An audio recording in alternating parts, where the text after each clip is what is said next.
Assalamualaikum warahmatullahi wabarakatuh. Selamat malam. Om Swastiastu.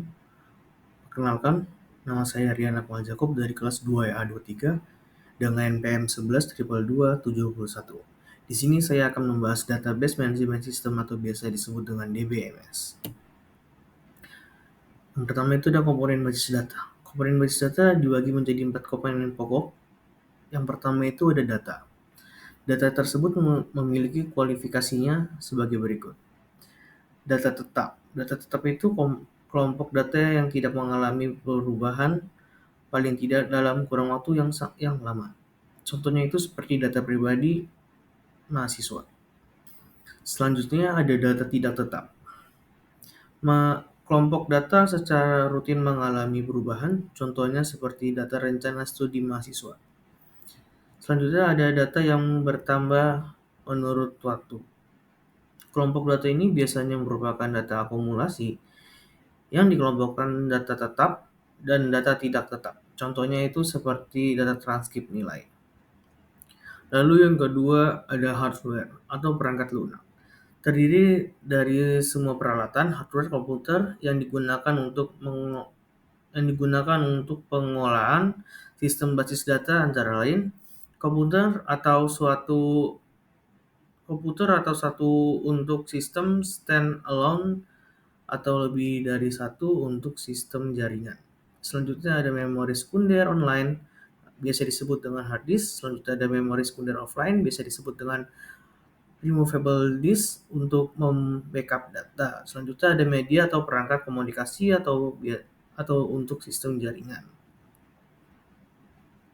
Selanjutnya ada software atau perangkat lunak, berfungsi sebagai perantara atau interface antara pemakai dengan data fisik pada database dapat berupa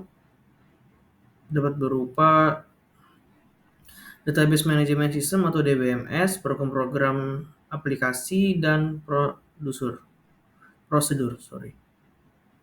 Lalu yang terakhir itu ada user atau pemakai.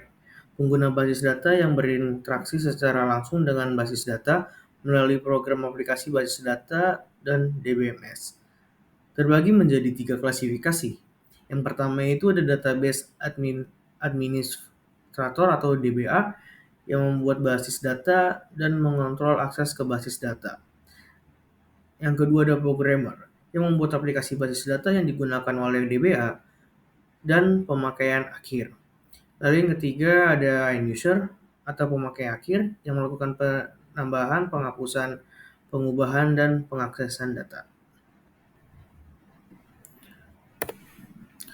Selanjutnya ada tujuan dari DBMS tersebut. Tujuan utama dari DBMS adalah menyediakan lingkungan yang mudah dan aman untuk pengguna dan perawatan database.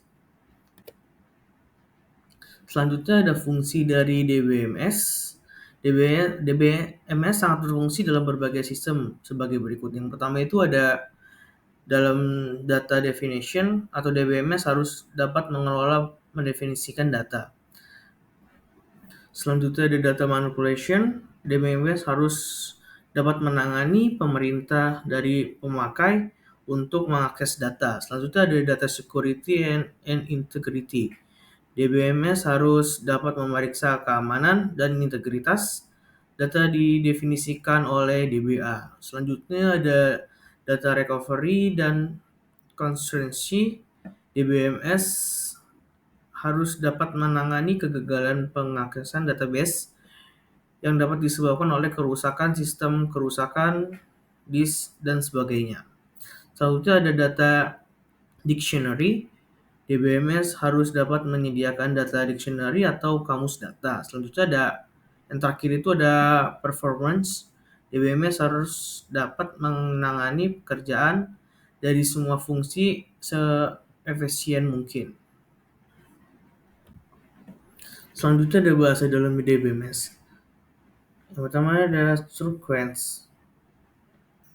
Jadi yang pertama ada sequence language atau biasa kita sebut dengan SQL adalah bahasa standar basis. Data digunakan aplikasi atau pemakaian untuk berinteraksi dengan basis data melalui DBMS. Yang kedua itu SQL dibagi menjadi dua, yang itu ada Data Definition Language atau DDL yang digunakan untuk mendefinisikan basis data. Yang kedua ada Data Manipulation Language atau biasa disebut dengan DML. SQL yang digunakan untuk mengakses dan mengelola data pada basis data. Selanjutnya itu ada DDL. DDL ini dapat membuat tabel baru, membuat indeks, menentukan struktur penyimpanan tabel, dan lain-lain.